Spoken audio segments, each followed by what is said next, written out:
నమస్కారం ఘంటారావానికి స్వాగతం. ముందుగా ప్రధానాంశాలు. ఓట్ల పండగకు ముస్తాబైన రాష్ట్రం, సొంతూళ్లకు కదిలిన జనం, పల్లెలు పట్టణాల్లో సందడి.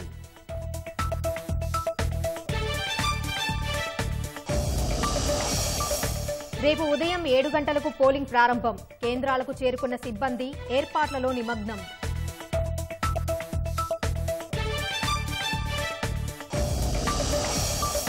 పోలింగ్ వేళ అవాంతరాలు తలెత్తకుండా ఈసీ పర్యవేక్షణ, భద్రత కట్టుదిట్టం, సమస్యాత్మక ప్రాంతాల్లో ప్రత్యేక నిఘా.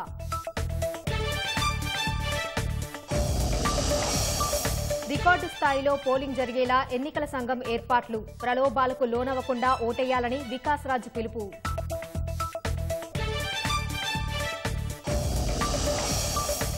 శంషాబాద్ గగన్ పహాడ్లో భారీ అగ్ని ప్రమాదం, ధర్మకోల్ పరిశ్రమలో ఎగిసిపడిన మంటలు.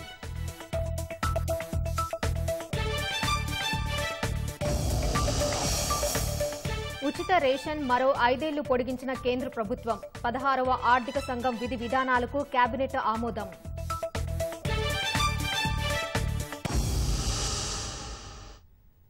శాసనసభ ఎన్నికల పోలింగ్కు రంగం సిద్దమైంది. రేపు రాష్ట్ర వ్యాప్తంగా ఓటింగ్ జరగనుంది. పోలింగ్ కోసం ఇప్పటికే ఈవీఎంలు సహా సిబ్బందిని సిద్దం చేశారు. సిబ్బంది ఇవాళ పోలింగ్ కేంద్రాలకు చేరుకోనున్నారు. ప్రలోభాల కట్టడిపై ప్రత్యేకంగా దృష్టి సారించిన ఎన్నికల సంఘం అందుకు సంబంధించి విస్తృత చర్యలు చేపట్టింది. శాంతి భద్రతలు, ప్రత్యేకించి సున్నితమైన సమస్యాత్మక ప్రాంతాల్లో మరింత పకడ్బందీ చర్యలు చేపట్టనున్నారు. రాష్ట్ర శాసనసభ ఎన్నికల పోలింగ్ రేపు జరగనుంది. గురువారం ఉదయం 7 గంటల నుంచి ఓటింగ్ ప్రారంభమవుతుంది. పోలింగ్ కంటే 90 నిమిషాల ముందు అంటే ఉదయం 5 గంటల 30 నిమిషాలకు మాక్ పోలింగ్ చేపట్టాల్సి ఉంటుంది. రాష్ట్ర సరిహద్దులో ఉన్న మావోయిస్టు ప్రభావిత ప్రాంతాలుగా ఉన్న 13 నియోజకవర్గాల్లో పోలింగ్ సాయంత్రం 4 గంటలకే ముగియనుంది. సిర్పూర్, చెన్నూరు, బెల్లంపల్లి, మంచిర్యాల, ఆసిఫాబాద్, మంథని, భూపాలపల్లి, ములుగు, పినపాక, ఇల్లందు, కొత్తగూడెం, అశ్వారావుపేట, భద్రాచలం నియోజకవర్గాలు ఈ జాబితాలో ఉన్నాయి. మొత్తం 106 నియోజకవర్గాల్లో సాయంత్రం 5 గంటల వరకు పోలింగ్ కొనసాగుతుంది.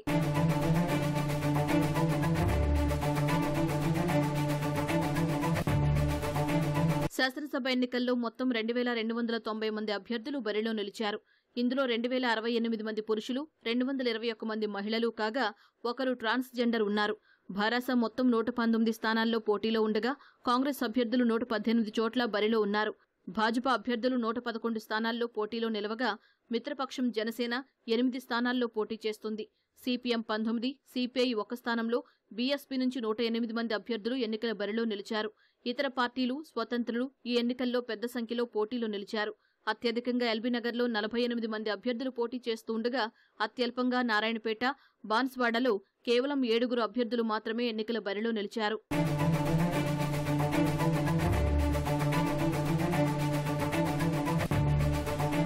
ఓటింగ్ కోసం రాష్ట్ర వ్యాప్తంగా 35,655 పోలింగ్ కేంద్రాలు ఏర్పాటు చేశారు.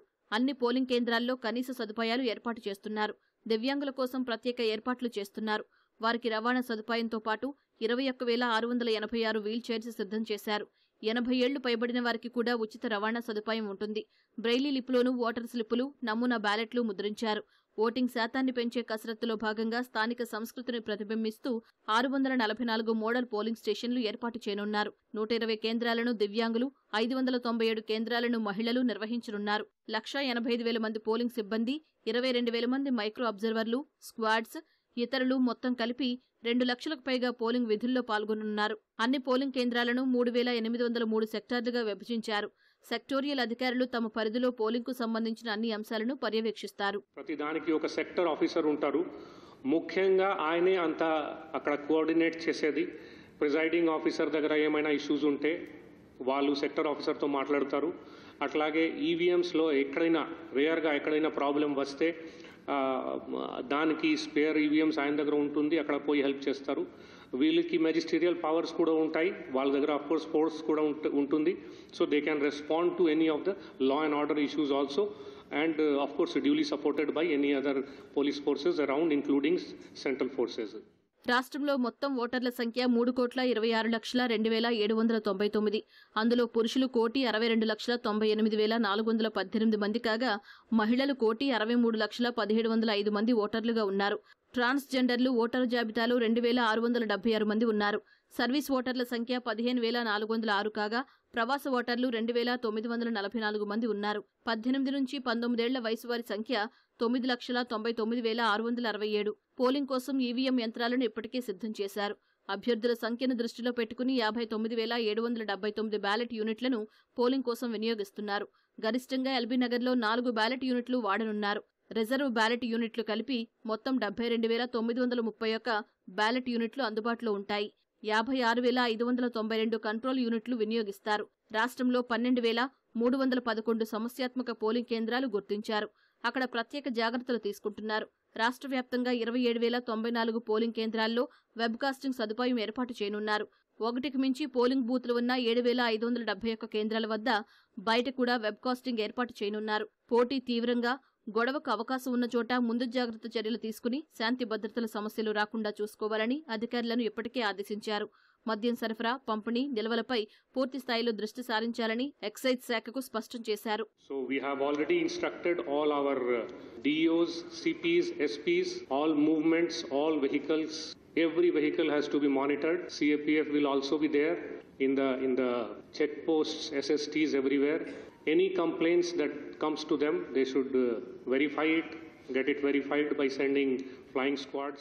దివ్యాంగులతో పాటు 80 ఏళ్లు పైబడిన వృద్ధులకు ఈసీ హోం ఓటింగ్ అవకాశం కల్పించడంతో 27,178 మంది ఓటర్లు ఇంటి వద్ద ఓటు హక్కు వినియోగించుకున్నారు. ఇందులో 80 ఏళ్లు పైబడిన వారు 15,990 మంది ఉండగా దివ్యాంగులు 9,459 మంది ఉన్నారు. అత్యవసర సేవల్లో ఉండేవారిలో 1,720 మంది పోస్టల్ బ్యాలెట్ ద్వారా ఓటు హక్కు వినియోగించుకున్నారు. సర్వీస్ ఓటర్లు 10,191 మంది ఎలక్ట్రానిక్ విధానంలో పోస్టల్ బ్యాలెట్ డౌన్లోడ్ చేసుకున్నారు. 3వ తేదీ ఉదయం 8 గంటల్లోపు ఆ బ్యాలెట్ పత్రాలను సంబంధిత రిటర్నింగ్ అధికారులకు చేరాల్సి ఉంటుంది. ఎన్నికల విధుల్లో ఉండే సిబ్బంది 1,48,000 మంది వరకు పోస్టల్ బ్యాలెట్ ద్వారా ఓటు హక్కు వినియోగించుకున్నారు.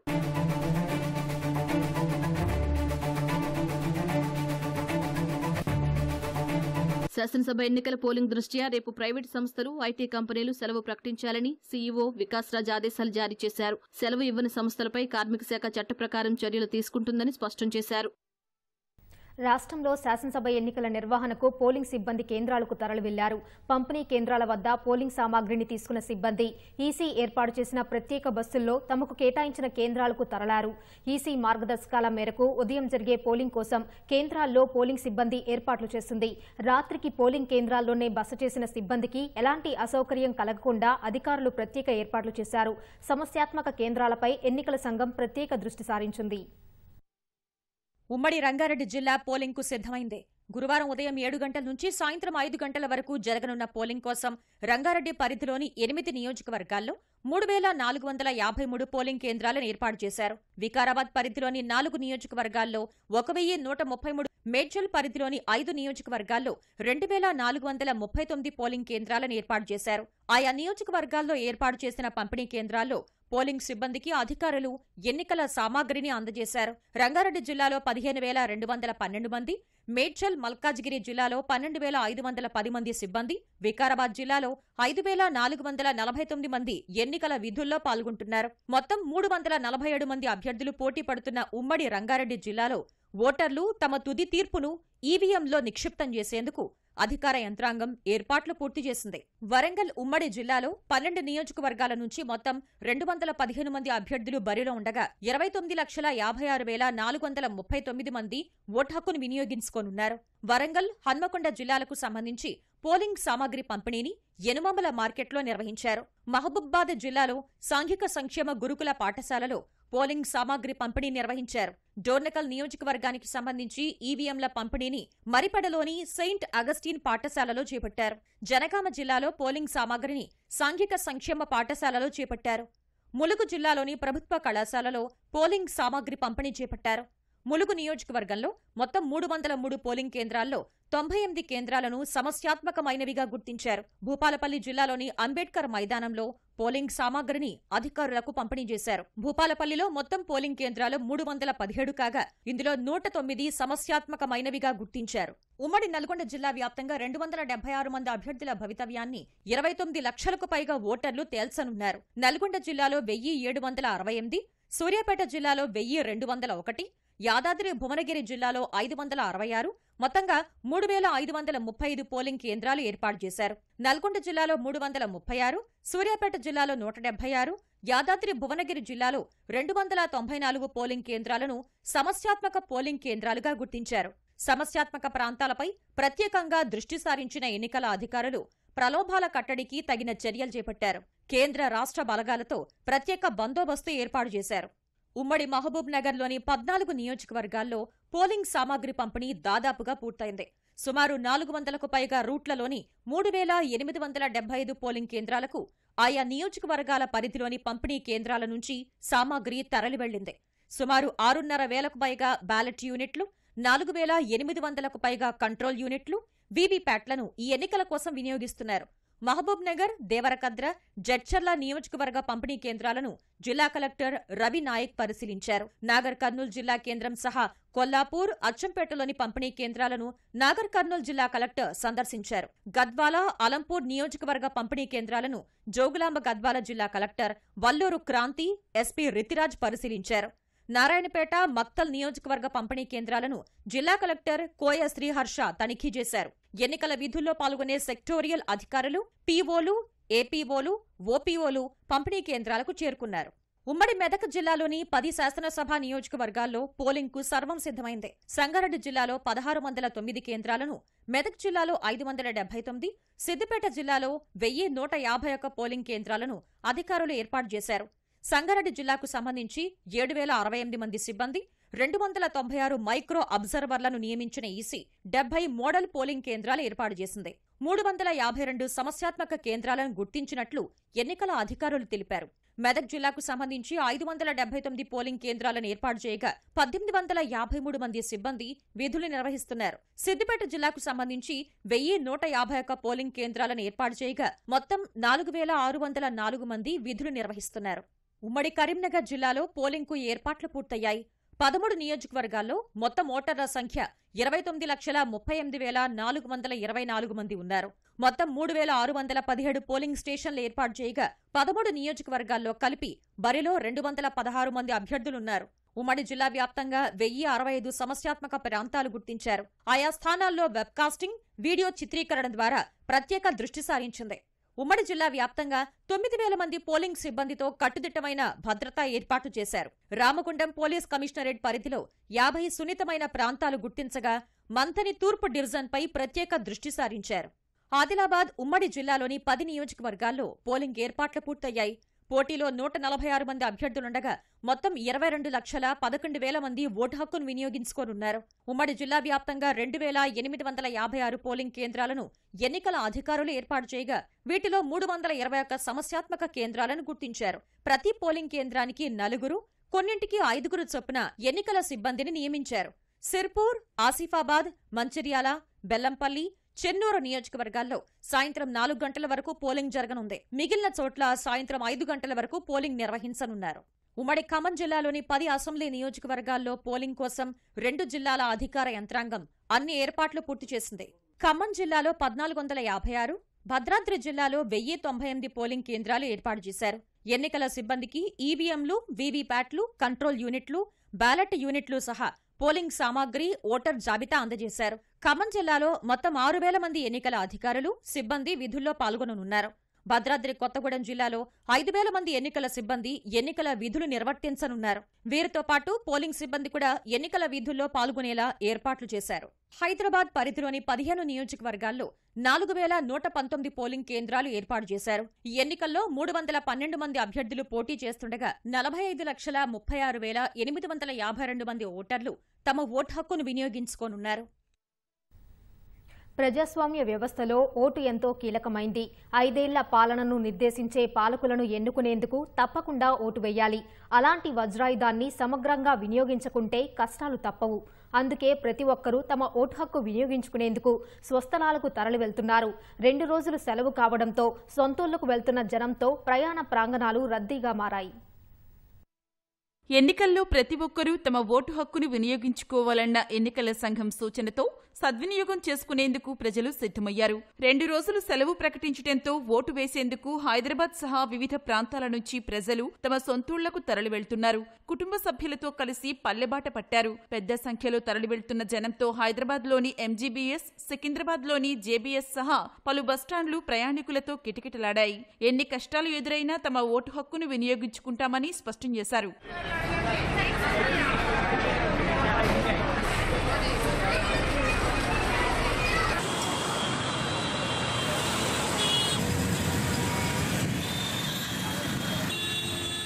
పనుల నిమిత్తం వివిధ చోట్లకు వలస వెళ్లినా ఓటు వేసేందుకు ప్రతిసారి తమ సొంతూరికి వెళ్తామని చెబుతున్నారు. ఓటు హక్కు వినియోగించుకుందాం, మన తలరాతను మనమే మార్చుకుందామని పిలుపునిచ్చారు. ఓటేయడానికి ఎప్పుడు వెళ్తాయ్యా, దూరం అయితే వెయ్యారా కదా కంపల్సరీ. మన జీవితాన్ని అమ్మలో 5 సంవత్సరాలు మారుస్తుంది కాబట్టి ప్రతి ఒక్కరూ ఓటు వేయాలి, ఓటును వినియోగించుకోవాలి, సరైన అభ్యర్థిని ఎన్నుకోవాలి. మనకు మంచి జరుగుతుంది. అందరం ఓట్లో పాల్గొనాలి. మన గవర్నమెంట్ ఏది నచ్చితే దానికి ఓటేయాలి. కరెక్ట్ ఎవరు పని చేస్తే వాళ్ళకి ఓటేయాలి సార్. దూరమైన వెళ్తున్నాం సార్ పని. ఈ రోజు మాకు అక్కడ వర్క్ ఆడ ఉంటే 5,000 రూపాయలు వచ్చి 5,000 రూపాయలు పోయినా బాధ లేదు, కానీ మనకు నచ్చిన గవర్నమెంట్కి వేయాలి ఓటు. వెళ్తానేం చేయాలి, ఓటేయాలి కదా మరి వెయ్యాలి. ఉన్నూరులే ఓటేయకపోతే మంచిగా ఉండదు, చచ్చిపోయినట్లు లెక్క. మన ఊర్లో మనం ఓటేయాలి. ఓటు విలువ తెలుసు కాబట్టి అందరూ కూడా వినియోగించుకోవాలి. ఓటు అనేది ఖచ్చితంగా మన యొక్క రైటు. అందు గురించే ఓటు వేయడానికి వెళ్తున్నాం సార్. వేసే ఓటు హక్కు మాకు ముఖ్యము. ఈ రాబోయే 5 years కూడా ఇది మాకు యూజ్ అవుతుందనే ఉద్దేశం కొద్దీ ఓటు హక్కును వినియోగించుకుందామనే ఉద్దేశం కొద్దీ మేము ఇక్కడికి వచ్చినాం. ఏ ఊరైనా, ఏ పల్లె అయినా, ఏ వాడైనా కూడా మనం పౌరుల హక్కు వినియోగించుకునే బాధ్యత మనదిగా. ఎక్కడున్నా కూడా అందరూ వచ్చేసి ఓటేయాలని చెప్పేసి అందరినీ వేడుకుంటున్నాం. ఓటు విలువ ఏమిటో అది వేసిన వారికే తెలుస్తుంది. ఉద్యోగాల రీత్యా ఇతర చోట్ల ఉన్న దూరాభారం అని తెలిసినా లెక్క చేయక ఓటు వేసేందుకు సొంతూళ్లకు వచ్చేస్తారు. వరంగల్ నుంచి వివిధ ప్రాంతాలకు వెళ్తుండటంతో ప్రయాణ ప్రాంగణాలు రద్దీగా మారాయి. కొత్తగా నమోదు చేసుకున్న వారు ఓటు వేసేందుకు ఆసక్తి చూపుతున్నారు. 5 ఏళ్ల తమ భవిష్యత్తును నిర్ణయించేందుకు ఓటు హక్కే కీలకమని చెబుతున్నారు. నేను ఓటు వేయడానికి వెళ్తున్న ఇంటికి. ఓటు మనకు చాలా పవిత్రమైనది. ఓటు హక్కుని మనం వినియోగించుకోవాలి. కంపల్సరీ మనను ప్రజలు ఎట్లా చూసుకోవాలి, వాళ్ళనే వేసుకోవాలి ఓటు. ఫుల్గా ఆశపడద్దు. ఎవరైతే మనకి మంచి ఫేవర్ చేస్తారో వాళ్ళకే ఓటేయాలి. మేము ఫస్ట్ టైం ఓటేయడానికి పోతున్నాం. చాలా సంతోషంగా ఉంది. మాకు ఓటేస్తున్నాం. మాకు వచ్చే నాయకుడిని మేమే ఎన్నుకుంటున్నాం మొదటిసారి. మాకు చాలా ఆనందంగా ఉంది. ఫస్ట్ ఓటు కదా, కొంచెం ఎగ్జైట్మెంట్గా ఉంది. ఎందుకంటే ఒక ఓటు వల్ల మన జీవితం కాకుండా మన ఫ్యూచర్ జనరేషన్ జీవితం కూడా చాలా మార్పు అనేది వస్తుందన్నమాట. ఎలాంటి ప్రలోభాలకు గురి కాకుండా స్వేచ్ఛగా వినియోగించుకోవాలని యువ ఓటర్లు సూచిస్తున్నారు. ఇప్పటికీ ఓటర్ స్లిప్పులు అందని వారు ఆందోళన చెందాల్సిన అవసరం లేదని ఎన్నికల సంఘం తెలిపింది. అలాంటి వారి కోసం పలు అవకాశాలు అందుబాటులో ఉన్నట్టు వివరించింది. ఒక్క SMS ద్వారా ఓటరు గుర్తింపు కార్డు నెంబర్ను 1950 లేదా 9211728082 నెంబర్కు పంపితే క్షణాల్లో పోలింగ్ స్టేషన్ వివరాలు తిరిగి SMS రూపంలో వస్తాయని తెలిపింది. అలాగే 24 1950 టోల్ ఫ్రీ నెంబర్కు ఫోన్ చేసి వివరాలు చెబితే వారు పోలింగ్ స్టేషన్ పూర్తి వివరాలు వెల్లడిస్తారని ఈసీ వివరించింది.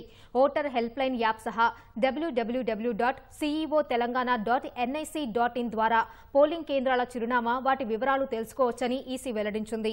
ఓటర్లు పోలింగ్ స్టేషన్ను ముందే గుర్తించి నిర్ణీత గడువులోపు ఓటు వేయాలని తెలిపింది. సరైన ధృవీకరణ పత్రాలను పోలింగ్ స్టేషన్కు తీసుకెళ్లాలని, వీవీప్యాట్ నుంచి వచ్చిన స్లిప్లో ఓటు సరిగా పడిందో లేదో చూసుకోవాలని సూచించింది. ఎలాంటి ఎలక్ట్రానిక్ వస్తువులను పోలింగ్ స్టేషన్లోకి తీసుకెళ్లరాదని, ఈవీఎంపై ఓటేసేటప్పుడు మీటను ఒక్కసారికి మించి నొక్కరాదని స్పష్టం చేసింది. ఓటరు గుర్తింపు కార్డు లేకపోతే ప్రత్యామ్నాయంగా ఆయా ఫోటో గుర్తింపు కార్డులను చూపి ఓటు హక్కు వినియోగించుకోవాలని ఎలక్షన్ కమిషన్ స్పష్టం చేసింది. ఆధార్ సహా 10 రకాల ఫోటో గుర్తింపు కార్డుల్లో ఏదైనా ఒకటి చూపించి ఓటు వేయొచ్చని ప్రకటించింది. ప్రజలు పోలింగ్ కేంద్రాలకు వచ్చేటప్పుడు ఓటర్ కార్డు లేకపోతే కనీసం Aadhaar, MNR, EGA, job card, ఏదైనా bank passbook, driving licence, PAN card, NPR కింద RGI ఇచ్చిన స్మార్ట్ కార్డులు, పాస్పోర్ట్, ఫోటో కలిగిన పెన్షన్ డాక్యుమెంట్లు చూపించవచ్చని పేర్కొంది.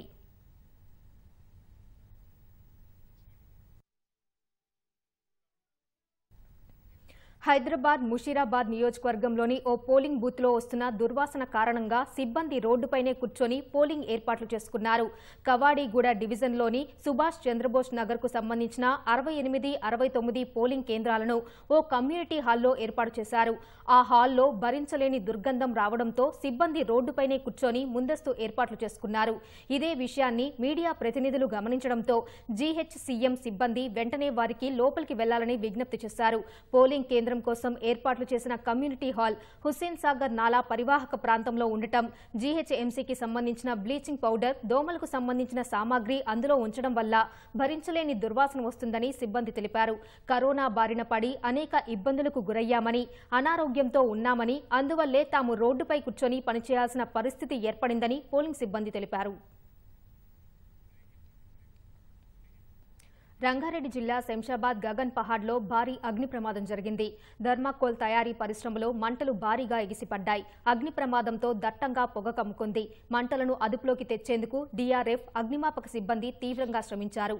అగ్ని ప్రమాదంలో ఎలాంటి ప్రాణనష్టం లేదన్న అధికారులు వెల్డింగ్ పనులు చేస్తుండగా థర్మాకోల్ పరిశ్రమలో షార్ట్ సర్క్యూట్ జరిగినట్లు గుర్తించారు. విద్యుత్ తీగల నుంచి థర్మాకోల్ షీట్లకు మంటలు అంటుకున్నాయన్నారు. మంగళవారం రాత్రి జరిగిన కేబినెట్ సమావేశంలో కేంద్ర ప్రభుత్వం పలు కీలక నిర్ణయాలు తీసుకుంది. ప్రధానమంత్రి గరీబ్ కళ్యాణ యోజన PMGKAY కింద అందిస్తున్న ఉచిత రేషన్ను మరో 5 ఏళ్లు పొడిగించేందుకు పచ్చజెండా ఊపింది. గ్రామీణ ప్రాంతాల్లో శాస్త్ర, సాంకేతిక ప్రయోజనాలను విస్తరించడమే లక్ష్యంగా దేశవ్యాప్తంగా 15,000 మహిళా స్వయం సహాయక బృందాలకు డ్రోన్లను అందించాలని నిర్ణయించింది. ఈ మేరకు కేంద్ర సమాచార, ప్రసార శాఖ మంత్రి అనురాగ్ ఠాకూర్ కేబినెట్ నిర్ణయాలను వెల్లడించారు. ప్రధానమంత్రి గరీబ్ కళ్యాణ్ యోజన PMGKAY కింద అందిస్తున్న ఉచిత రేషన్ను కేంద్ర ప్రభుత్వం మరో 5 ఏళ్లు పొడిగించింది. 2024 జనవరి 1వ తేదీ నుంచి మరో 5 ఏళ్ల పాటు అర్హులైన 81 కోట్ల మందికి నెలకు ఒక్కొక్కరికి 5 కిలోల ఆహార ధాన్యాలను ఉచితంగా అందించనున్నట్లు కేంద్ర మంత్రి అనురాగ్ ఠాకూర్ తెలిపారు. ప్రధాని నరేంద్ర మోదీ అధ్యక్షతన సమావేశమైన కేంద్ర కేబినెట్ సమావేశంలో ఈ నిర్ణయం తీసుకున్నట్లు వెల్లడించారు. ప్రధానమంత్రి గరీబ్ కళ్యాణ్ యోజన కోసం వచ్చే 5 ఏళ్లలో 11.8 లక్షల కోట్ల రూపాయలు ఖర్చు చేయనున్నట్లు పేర్కొన్నారు.